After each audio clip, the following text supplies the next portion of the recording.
سبيل الدموع سبيل مريح تنهد يا صاحي كي. أعوذ بالله من الشيطان الرجيم. بسم الله الرحمن الرحيم.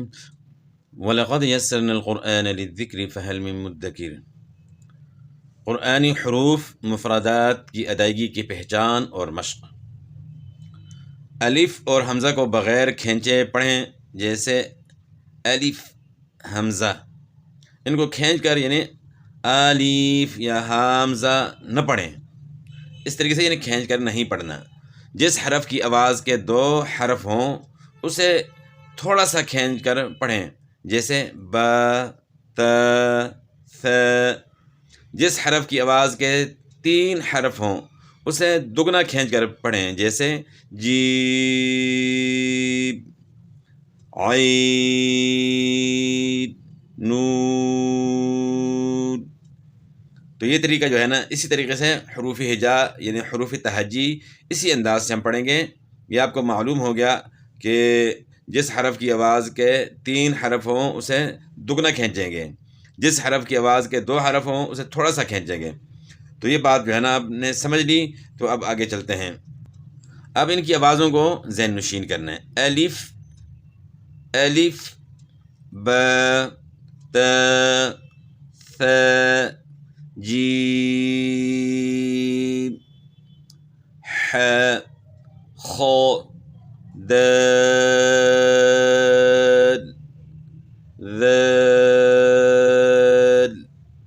را ز سین شین صاد ضاد طاء ظاء عين غين فاء قاف كاف لام ميم نون واو ہاء حمزہ یا. تو آپ نے آواز سے بھی جو ہے نا اندازہ کر لیا ہوگا کہ جس حرف کی آواز کے دو حرف ہوں اسے تھوڑا سا کھینچنا ہے، اور جس حرف کی آواز کے تین حرف ہوں اسے دگنا کھینچنا ہے، یعنی اس کے اندر مد ہے. تو آپ یہاں دیکھ بھی رہے ہیں کہ درمیان میں جناب اس کا طریقہ بتایا ہے کہ کس طرح عین ہے، کس طرح پڑھنا ہے. یہاں جو ہے نا مد بھی ہے تو اس کو کھینچنا ہے عین، یعنی عین کر کر نہیں پڑھنا صرف. تو اس طریقے سے ان کو ادا کرنا ہے، اور باقی اپنے مخرج سے ادا کرنے کی کوشش کرنی ہے کہ ہر حرف اپنے مخرج سے ادا ہو. تو اسی طریقے سے حروف تہجی جو ہے نا آگے پڑھانے بھی ہیں. اسی طریقے سے جو ہے نا آپ اس کی پریکٹس کریں، یعنی مخارج کے حساب سے جو ہے نا کس کوئی حرف بھی آپ صحیح کریں. تو اسی طریقے سے جو ہے نا آپ نے ان کو صحیح کرنا ہے اور آگے اسی طریقے سے پڑھانا ہے.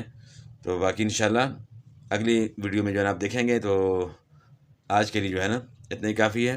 والسلام.